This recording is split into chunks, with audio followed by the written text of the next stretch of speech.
Okay, so I don't normally do videos, but I didn't feel like trying to explain this in a post, so I'm just gonna talk about it on the video.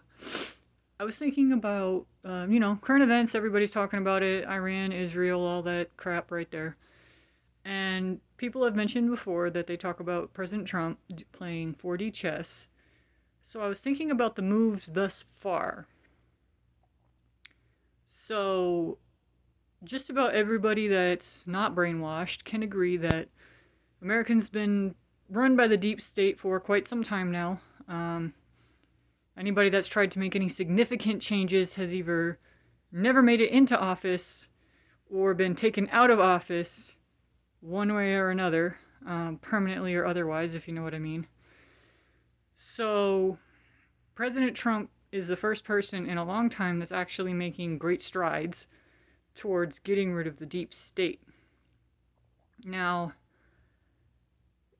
knowing that, there's always been anti-Semitic, support Israel, all about, everything Israel, for as long as I can remember, and I know it's been happening a lot longer than that.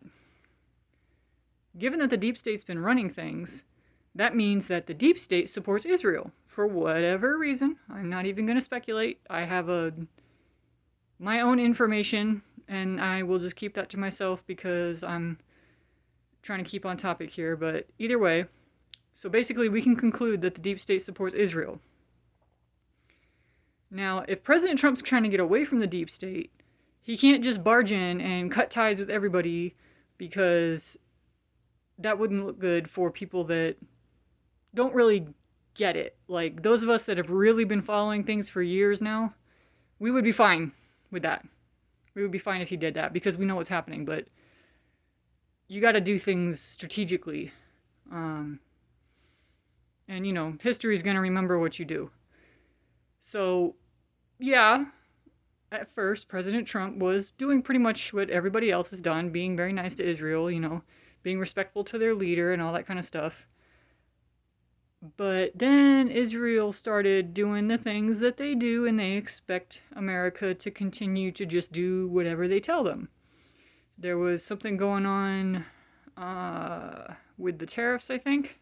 I'm sorry, I'm having a little trouble remembering that one, but I remember President Trump wasn't too happy about Israel, and he pretty much stated his disapproval before the whole Iran thing started happening.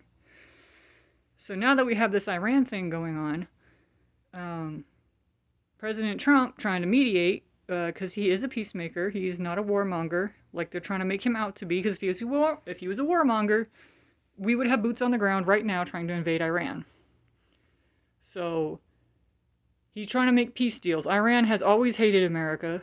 I don't know, I can't say always, since the inception of their country, but ever since the religious fanatics took over, they're the ones that have been chanting, "Death to America," and all that kind of stuff. So, only an idiot would let a country that has been screaming for your death for many years have the capability of producing that result, meaning nuclear weapons.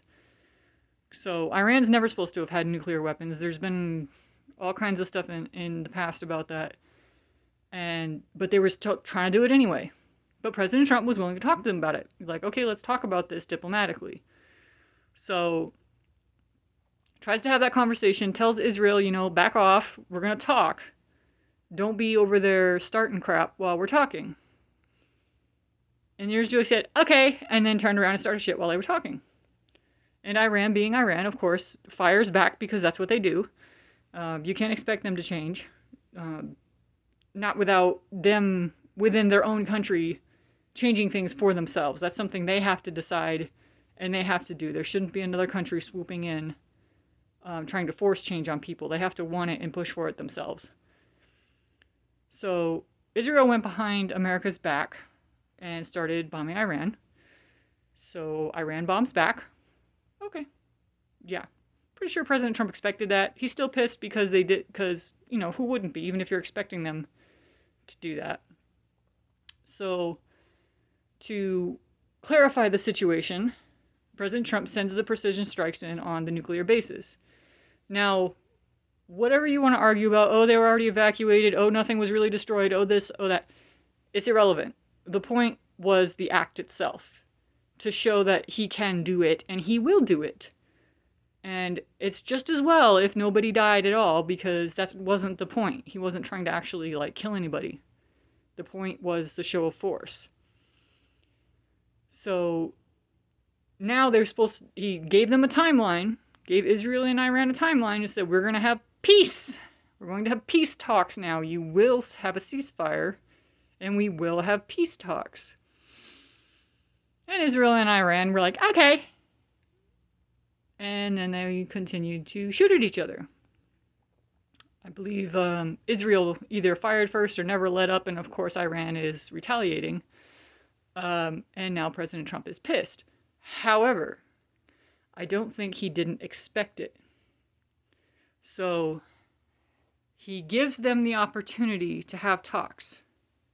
He put them in check. Talking about chess here. They made a move. He put them in check again with the bombing. They made another move. They are now in check again. He's setting up the pieces because he is going to break ties with Israel. I wouldn't be surprised if he pulls everybody, all of the troops out of the Middle East, and shuts down the bases. But he can't just do it without showing the steps. It's like a math problem. You turn the answer into the teacher, they want to know how you got there to know if you did it right. It's all about doing things the right way. So, given his past performance, I feel like President Trump is doing things the most right way that he knows how. So, right now, Israel and Iran are both in check. What they do from here on is going to determine whether or not they move into checkmate. Because Trump is not playing with them. If they don't come to the table, Israel's already making dumb comments. Iran has made plenty of dumb comments. If they don't come to the table, they're going to find out that the world is not the way it used to be. The deep state is a global problem. And globally, leaders have been rising up to take control of the major countries back from them. This is a global effort. I mainly know about the one happening here in America because that's where I'm situated at, but I know there's things going on all over the globe with this. President Trump is one of the spearheads of this. He's not going to tolerate this kind of crap anymore. Okay? The deep state has gotten America tied up in these foreign wars, our people dying over in deserts they never should have been in the first place, over things like depopulation, money, influence, and just death in general because they love that stuff. And it gives them all kinds of reasons to move in. I mean, think about it. If you're in a war zone, what's the best time to go kidnap people in a war zone? Oh, they're missing. No one's going to question it that hard. Soldiers and civilians alike. They love war. Trump is anti-war. They don't like that.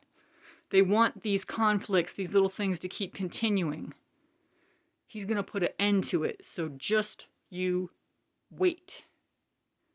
If Israel and Iran continue to fuck around, they are going to find out, and that will be checkmate.